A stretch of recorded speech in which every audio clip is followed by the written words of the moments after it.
Эрх мэдлийн томьёо.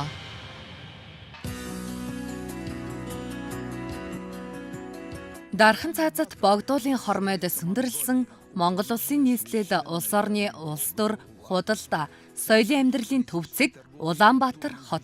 Энэ хотод социализмын үеийн байшин барилгатай зэрэгцэн орчин цагийн тэнгэр багандсан өндөр барилгууд сүндэрлэж гэр хорооллууд захын дүүргээр хаяа тэлсээр харин Сүхбаатарын талбайн хоймор талд засгийн газрын ордон орших бөгөөд тус ордонд улсын их хурал ерөнхийлөгчийн тамгын газар нь мөн байрлана. Энэ ордонд Монгол улсын шинэ ерөнхийлөгч Халтмаагийн Баттулга ажиллаж эхэлснээс хойш жил гарын хугацаа өнгөрчээ. Монгол улсын ерөнхийлөгч эрх мэдлийн томьёо ярилцлагын энэ удаагийн зочин боллоо. Хоёр орны нөхөрлөл, хөрш орнуудын найрсаг харилцааны илэрхийлэл бол удахгүй тэмдэглэх Монгол Оросын хооронд дипломат харилцаа тогтоосны 100 жилийн ой юм. Бидний туулж ирсэн түүхэнд маанч мөн угтан авах ирээдүйд ч ялгаагүй Оросын холбооны улс бол бидний мөнхийн хөрш орн. Тиймээс би шинээр сонгогдсон ерөнхийлөгчийн хуваар хоёр орны харилцаа, хамтын ажиллагааг идэвхжүүлэх, өргөжүүлэх алхмуудыг хийж эхлээд байна.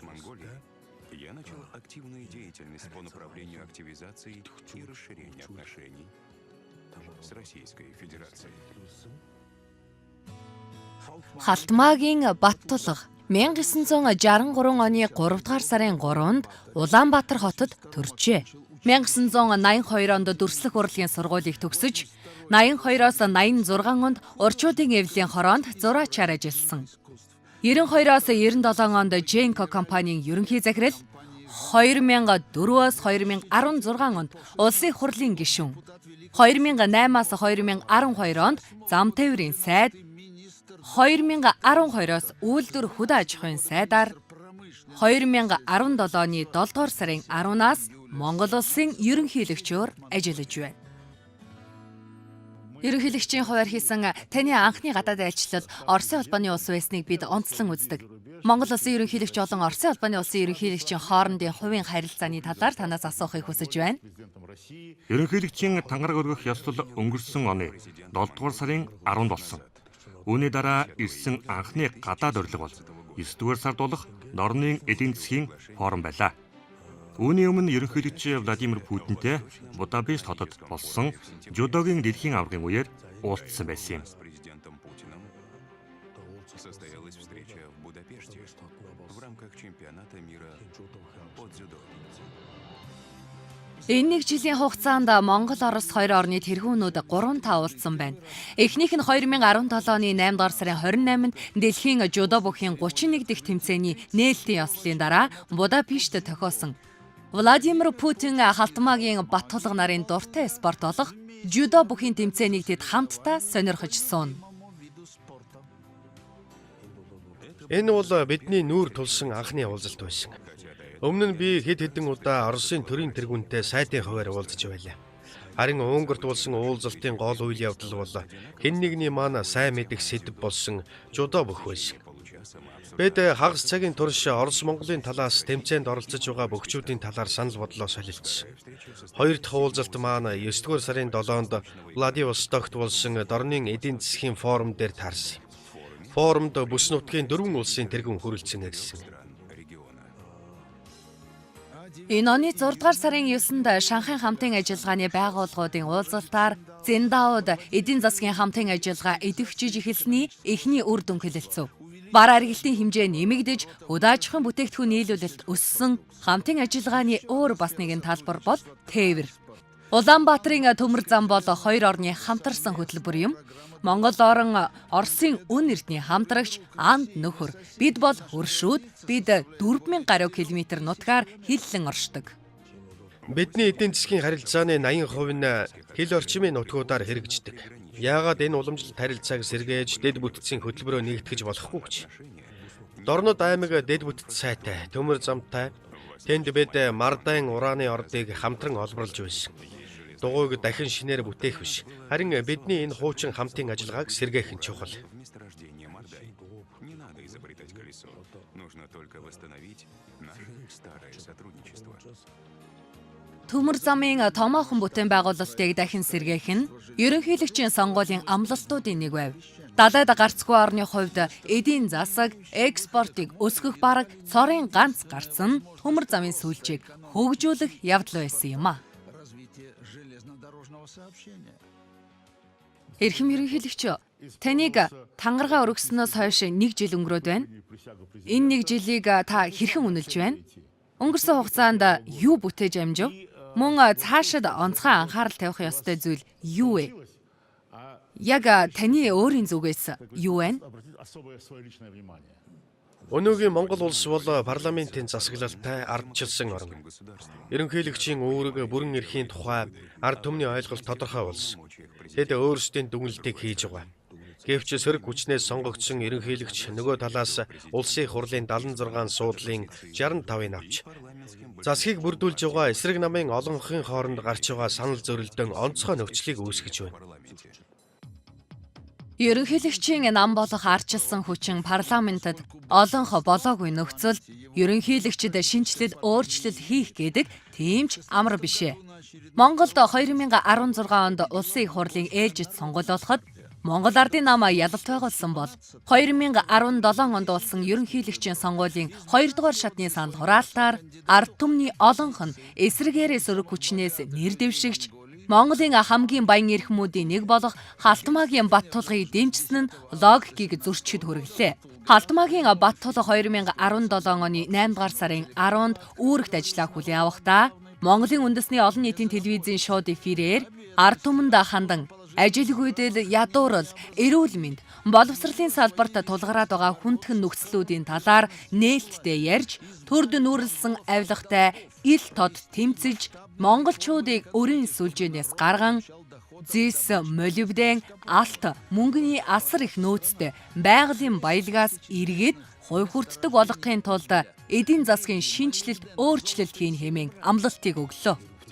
Би ерөнхийлөгчийн сонгуульд ялснаас хойш хагас жилийн хугацаанд бүх аймаг болон нийслэлийн 9 дүүрэг бусад хотоор явж сонгогчдод уулзахдаа ард түмний үгийг сонсдог ерөнхийлөгч болно гэсэн амлалтаа биелүүлж иргэдийн гаргасан санал гомдол хүсэлтийг биечлэн сонсож тэдэнд улам ойртон итгэлийг бэхжүүлэхийг хичээсэн. Таким образом, я выполнил свое предвыборное обещание, а также укрепил доверие народа. Ядуу сэтгэлгээнээс салаагүй цагт ялалтч ирэхгүй, амьдралч дээшлэхгүй гэж Баттулга хэлдэг. Тэр жирийн амьдралын энгийн хэрэгцээ гэж юу болохыг сайн мэднэ гэдгийг амьдралынхын төв харуулна. Өөрийн гараар амьдралаа өөрөө гардан босгосон хүн гэвэл өнөөдрийн энэ ерөнхийлөгчийн жишээг хэлнэ. Түүний улс төр төрсэн зам бартаатай бас тойроотой байсан зураач, тамирчин бизнесмен хийсэн алхам бүрэн түүнд амжилт авчирч шинийг бүтээхийн төлөө тэр нэгээс нөгөө рүү ахиж байв. Та амьдралын олон салбарт ялалт байгуулсан байна. Улс төрд орж ирэхдээ та бизнестэй хэдийнэ хөлөөлж амжилтанд хүрсэн байсан л та. Нэг ясандаа таны өмнө үүлгөө цэлмэг тэнгэр зовлонгүй хөнгөн амьдрал тосож байхад яагаад та улс төрд орохоор шийдсэн юм бэ? Би амжилтанд хүрсэн байж болно. Гэхдээ зам маань тэмч дардан байгаагүй. Маш хүнд үеуд тулгарч байсан. Ярилцлага дуусгаад би танд төрмөх зохиолчийн номыг бэлгэлнэ. Тэр номонд энэ түүх дэлгэрэнгүй бичигдсэн байгаа. Ном бидэнд бэлэг болон ирлээ. Төр мөнхөө нэрт сэтгүүлж, ерөнхийлөгчийн залуу цагийн нөхөр. Түүний анхны амжилтуудын гэрч Женко Баттулга хэмээх түүний номноос иш татахыг төр мөнх бидэнд зөвшөөрсөн юм. Женко гэдэг нь Баттулгын байгуулсан томоохон корпорацийн нэр юм байна. Харин бүх зүйл дүрслэх урлагийн сургуулиас эхэлжээ. Намайг зурх урлагт сургасан олон сайн багш нар байлаа. Зураач хүн дөрвөн хананд баригдаж суудгүй. Тэр хязгаараас давж сэтгэдэг.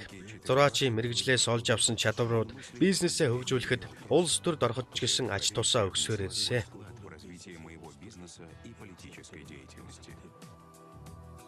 Женко Баттулга номын мөрөөдөөс би Улаанбаатарын захын дүүрэгт Яарамгийн гэр хороололд өссөн. Миний эцэг бүх насаараа бүхийн засвал байсан болохоор Би хүүхэд байхасаа л байнгын тэмцээн өрсөлдөөнтэй орчинд өссөн. Монголчууд гардан тулаанд дуртай эртний уламжлалт Монгол наадмын гол үзүүлбэр нь бүхийн барилдаан байдаг. Эрэгтэй хүүхдийг багаас нь бүхийн секцэнд өгдөг. Социализмын үеийн зөвлөлтийн шилдэг самбочд гэхэд Монголд самбо бүхийг үүсгэхэд дасгалжуулагчаар нь ажиллаж байлаа. Би ч ялгаагүй. Бусдын адил 4-р ангиас орос хэл сурч эхэлсэн болохоор гадаадад явах, ялангуяа тэр үеийн зөвлөлт холбоот улсад олноороо зохиогддог байсан уралдаан тэмцээнд оролцоход орос хэл зайлшгүй хэрэг болдог байсан. В международных соревнованиях, особенно в СССР, где проводилось множество спортивных мероприятий, знание русского языка было необходимым. Женко Баттулга номын мөрөөдөөс 1983 онд дэлхийн аваргад оролцохоор явлаа. Би тэгэхэд анх удаа хэлийндээс алхаж байгаа 20 настай залуу байлаа. Дэлхийн аварга болно гэж төсөөлөөгүй явлаа. Энэ бол советский спорт сонины 1983 оны 10 дугаар сарын 4-ний өдрийн дугаарт гарсан Монголын авьяаслаг эдэрхэн тамирчны гялалцсан ялалтын тухай тэмдэглэл байлаа. Дэлхийн аваргын 52 кг-ийн жин шувдаргын тулаанд хэдийнэ нэрд гарсан самбочин Геннадий Белоглазовт Баттулга таарлаа. Гэвч хоёр тгийн харьцаагаар буулгаж авсан юм. Монголын залуучууд 90-ад оны ихэнх хүртэл спортоор идэвхтэй хичээлдэг байсан. Би тэдний л нэг байсан. Гаргасан амжилтыг маань төрөөс өндрөөр үнэлэн намайг 4 өрөө байраар шагнаж авьяа тамирчин цол олгосон юм. Спортод хуурамч ялт гэж байхгүй. Дулааны спортод ердөө хоёр л гарц байдаг. Ялах эсвэл ялагдах.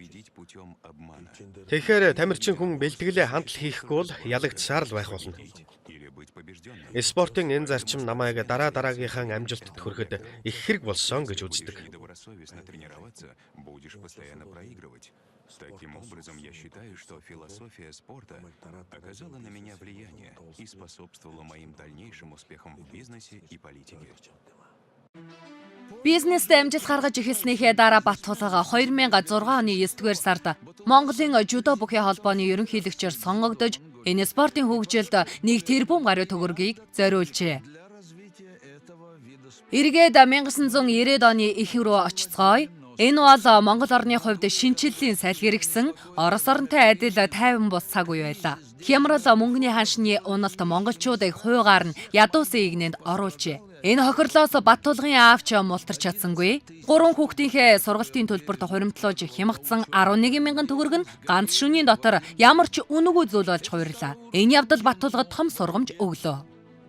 Нийгмийн шилжилтийг дагаад амьдралаа хүний дайтай авч явахын тулд би хувийн бизнесээ эхлүүлэхээс өөр аргагүй хүрсэн. Бизнест анхлан хөл тавьсан хүмүүсийн нэг байсны хувьд би гараагаа сайн хийж чадсан. Ерөнхийлөгч Ельцины үед би Оросд бизнес хийдэг байлаа. Их хэцүү цаг үе байсан. Тэгэхэд бид иргэншлийн замаар замнах явцдаа дахин нэг удаа нийгмээ сольсон. Шинэ нийгэм рүү орсон. Хүүхэд хөлд орохдоо адил унж босоод л явсан. Анхны хөрөнгө оруулалтаа Баттулга өөрийн гараар ойсон хувцсыг борлуулж босгосон байна. Ойсон хувцаа Унгар, Орос, Сингапур руу зөөж байлаа. Тэрээр зах зээлийн мэдрэмжтэй хөдөлж, Сингапурт олсон мөнгөөрөө видео камер худалдан авч Монголд 2 нугарсан үнээр зарж байлаа. Орос хятадын хооронд худалдаа хийсэн үе бол 8 оны алтан үе байсан. Украин зочд буудалд бүтэн давхрыг түрээсэлж аваад худалдаа 8-аа явуулж байснаа санаж байна. Олсон мөнгөөрөө төрөл бүрийн салбарт хөрөнгө оруулалт хийж байлаа. Худалдаа ажилтны танхимын Business Times сонин хэвлүүлж, Женко компаниг байгуулан кино хийж үзв. Матис нэртэй анхны арт кафег нээж байлаа. Женко Баттулга номын мөрөөдөөс. Тэр үед мөнгийг арх, бар, дискогоор олдог цаг байлаа. Олсон мөнгөөрөө нийтийн үйлчилгээний салбар, шар такси, супермаркет, цэнгэний газрууд руу хөрөнгө оруулалт хийж, өмч хувьчлалаар худалдан авч байлаа. Баттулгын бизнес ихээхэн амжилт олж байсны илрэл бол түүнийг 1996 оны эдийн засаг бизнесийн оны залгуугаар тодруулсан явдал байсан юм. Улс төрлөө орох болсон шалтгаан гэвэл манай бизнес 1995-аас 2000 онд эрчимтэй дээшилж байсан цаг. Нийтлэг жишгээр улс төрчид ивент итгэгч хайж надад хүсэлт тавьж эхэлсэн. Олон ч улс төрчийг их хуралд гаргаж хувийн амьдралд нь ч тусалж байсан. Гэтэл тэд ямар ч хариуцлагагүй амлалтаа биелүүлэхгүй байгааг хараад өөрөө улс төрд орохоор шийдсэн. Я решил сам войти в политику. Намайг анх парламентын гишүүнээр сонгосон газар бол Улаанбаатараас 600 км-т байх миний аав ээжийн нутаг Баян Онголчууд байсан. Находящегося в 6 Улс төрд би шатаар ахиж явсаар 2017 онд ард түмэн дахин өндөр ихтгэл үзүүлж Монгол улсын ерөнхийлөгчөөр сонгосон. президентских выборов 2000. Ингээд таны хэлсэнчлэн би энэ албыг хашиж эхэлснээс хойш нэг жил өнгөрөөд явж байна даа. И вот уже год я нахожусь на посту, как вы отметили, самой рискованной и опасной профессии политика. Өнөөдөр Монголын төрийн жолоог атгаж яваа энэ хүн бол албархах дургүй шинэ үеийн нас залуу нэгэн. Бас тэр Нэн Баян. Тэрээр спорттой үнэн чивээр өдөр тутмын дасгал сургуультаач орхиогүй. Тиймдээ ч дэлхийн төрийн тэргүүд дундаас хамгийн булчинлаг нь тэр байх. Рок хөгжимд дуртай, нүүр намаар дамжуулан залуусаа сэрээд гэж урайлан дуудах дуртай. Шинэ цагийн монголчуудыг та юу гэж тодорхойлох вэ? Тэд уламжлалдаа хэр үнэн чийгээд шинийг хэр сайн эрэлхийлж байгаа гэж үздэг вэ? Дасан зохицох чадвар нь яг ямар байна? Бид бол онцлог ард түмэн. Нүүдэлчдийн удам бидэнд 1.5 хавтгай дөрвөлжин км нутаг байна. Харин хүн амын 50% нь нийслэлдээ амьдардаг. Бидэнд 70 сая мал байна. Тэгэхээр тэр их уудам нутаг мал сүрэг эзэнтэй байх ёстой. Тэр эзэн нь малчин ардууд юм. Нүүдэлчид, малчид бүгд хотод ирж сууршихгүй. Тэднийг заавал төвлөрсөн амьдрал руу оруулах гэж шах шаардлага байхгүй. Энэ л бидний бусдаас ялгарх онцлог. Энэ онцлогоо бариад нийгмээ хөгжүүлээд суралцаад явахын хажуугаар дэлхийн улсуудтай харилцаагаа өргөжүүлсээр байх болно. И вовлекать в цивилизацию. В этом особенность Монголии. Мы будем развиваться, учитывая ее. При этом общество должно расширять свои познания для общения с миром. Монголын хөтөгийн малчид үеэс үед 5 хошуу малаа хариулан бэлчээр нутаг сэлгэн нүүдэлсэн амьдрна. Гэр бол нүүдэлчдийн үндсэн орон байр болоо зогсохгүй, нийслэл Улаанбаатарын захын дүүрэгтч гэр хорооллууд байсаар байгаа юм. Айл өрхүүд орон сууцанд нүүж орсон хойноо ч гэрээ орхих дургүй, зуны цагт гэртээ сэрүүхэн таатай байх учраа зуслангийн зориулалтаар үлдээх сонирхолтой байдаг. Би нэг чухал зүйлийг орхитуулсан байна. Малчид зөвхөн марийн унаад малаа дагаад нүүдлээд явдаг хүмүүс биш. Ардчлалын нөлөөгөөр улсын өмчөд байсан мал сүргийг малчдад хувийн өмч болгон өгсөн. Хэрвээ бид эрчимчсэн мал аж ахуйг сайн хөгжүүлж чадвал малчид тэр бомтон болох боломжтой. Малаа даган нүүдлэн амьдардагч малчин хүн баян хүн болж чадна. Тиймээс үүнд бид нар онцгой анхаарал хандуулах ёстой. И мы придаем этому особое значение. Улаанбаатарын хөшөөд орсголуудаас улс орных нь түүхийг харж болно. Зайсан толгой сүндэрлэх улаан армийн дайчдад зориулсан цогцлбор хөшөө ардчилсан хувьсгалыг Монголд ялуулахад тусламж дэмжлэг үзүүлсэнд нь барьсан сэтгэлийн хариу бас халах голд зөвлөлт Монголын цэрэг хамтдаа ялалтанд хүрсний дурсгалд зориулагджээ. Хөшөөн дээр нь зөвлөлтийн дайчдын дурсгалыг тэнгэрт нартай мөнхөлж газарт галтай хамт дархлав гэсэн үгийг сийлэн үлдээжээ. Хөшөөний хөлийн хэсэгт буддын цэцэрлэгт хүрээлэн 2006 онд байгуулжээ. Монголчууд эрт дээр үеэсээ буддын шашинд сүсэглэж ирсэн ард түмэн бөгөөд 1920 он гэхэд орон даяар 750 гаруй сүм хийдэд нийт ирчүүдийн 3/1 нь шавлан суудаг байсан байна. Харамсалтай нь социалист нийгэмд шилжснээр шашин шүтгийг хориглож сүм хийдүүдийг нурааж 6хан сүм үлджээ. Монголчууд буддын шашинтай улс. Одоо дэлхий дээр 700 сая орчим буддист шашинтнууд байгаа гэж үздэг. Буддын шашин өөрөө олон урсгалтай. Бид нэгэнт шашин шүтлэгээ өөрчлөхгүй тодорхой болохоор мухар сүсэгт авталгүйгээр буддын шашны сургаалыг хөгжүүлэх нь чухал. Буддын сургаалаар хүн байвал дэлхийгээ цэвэр ариун байлгаж, эцэг эхээ хайрлан асарч явахыг сургадаг. Монголчуудын 80 орчим хувь нь буддын шашныг шүтдэг. Монгол орон ардчилсан улс. Намайг сонгосон иргэдийн 80% нь энэ шашинд итгэдэг гэсэн үг. Тиймээс би тэдний энэ шүтэх эрхийг хүндлэх ёстой гэсэн үг. Демократическая страна. Иными словами, 80% моих избирателей являются буддистами. Поэтому я буду уважать их религию и философию. Монголчууд өөрсдийнх нь өвөг дээдэс болох Чингис хааныг гүнээ хүндэтгэдэг. Чингис хаан тархай бутархай Монгол аймагуудыг нэгтгэн Монголын эзэнт гүрнийг 1206 онд байгуулж байжээ. Түүхэндээ Чингис хаан 21 жил улс гүрнийг удирдсан нь тийм ч урт хугацаа биш боловч энэ зуурт Чингис хаан зөвхөн их талын нүүдэлчин аймагуудыг өөртөө нэгтгэе зогсохгүй Хятад, Дундад Азийн орнууд, Кавказ, зүүн Европын зарим хэсгийг эзлэн авчээ. Чингисийн эзэнт гүрэн олон улс оронд төрч ёсны эхлэлийг тавьж өгсөн байна. Түүхийн нэг томоохон дурсгалыг та бүтээж. Тэр бол Чингис хааны хөшөө цогцолбор. Үндэсний энэ баатар өнөөдрийг хүртэл монголчуудын биелэг тэмдэг болсон хэвээрээ байгаа юу? Монголд 1990 онд ялсан ардчилсан хувьсгалын ачаар бидэнд шашин шүтэх Чингис хааны тухай эрх нээлттэй болсон. Энэ бол ардчлалын давуу тал. Ийм ч учраас монголчууд бидний өвөг дээдэс Чингис хаандаа зориулж томоохон дурсгалын цогцлбор байгуулах санаа төрсөн. Хөшөөний өндрийг 40 м байхаар төлөвлөсөн бөгөөд Европ твийг морин туурайгаараа тамгалж явсныг бэлэгдэн хэр зүгийн загвартай байшин дээр морьтны хөшөө байрлсан байхаар санаа гаргасан юм. Хөшөөг босгоход олон хүн гар бие оролцож 2 жилийн хугацаанд хөшөөг барьж дуусгасан. В создании памятника было вовлечено много людей. Его строительство было завершено в течение 2 лет.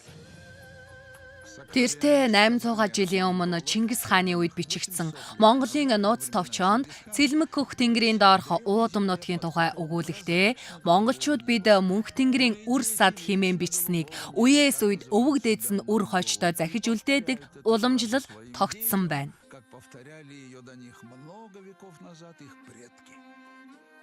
Өнөөдөр та Монголын энэ сайхан орны төрийн тэргүүн болсон байна. Таны гарт бүх эрх мэдэл байна. Бидний энэ ярилцлагын нэвтрүүлэгч хийсэн эрх мэдлийн томьёо гэдэг нэртэй. Эрх мэдлийн амт ямар байдаг бол таныхаар эрх мэдэл гэж яг юу юм бэ? Сонгуульд өрсөлдөж байх үеийн амтнаас ялалт байгуулсны дараах амт өөр болсон байсан. 1 жил өнгөрөхөд энэ амт бүр гашуун болж ирсэн. Яагаад гэвэл нөхцөл байдал өөрчлөгдсөн ч гэсэн би ард түмэнд өгсөн амлалтаа биелүүлэх ёстой. Тиймээс би маш шаргуу ажилласаар байна. Эрх мэдлийн амт улмал гашуун болсоор байх нь тодорхой байх. Гэсэн ч би амлалтандаа хүрэх ёстой. Хуучин социалист орн байсан Орос, Монгол, Хятад улсууд бид бүгд 90-ад оны ихэр адилхан гараанаас гарсан.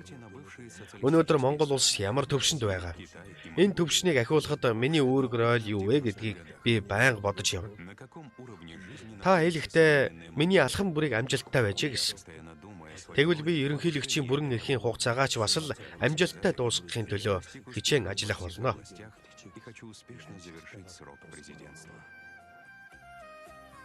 Та хурдан эсвэл удаан явж байна уу гэдэг нь чухал биш.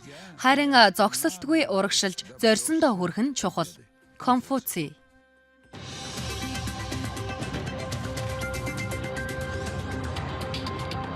Эрх мэдлийн томьёо.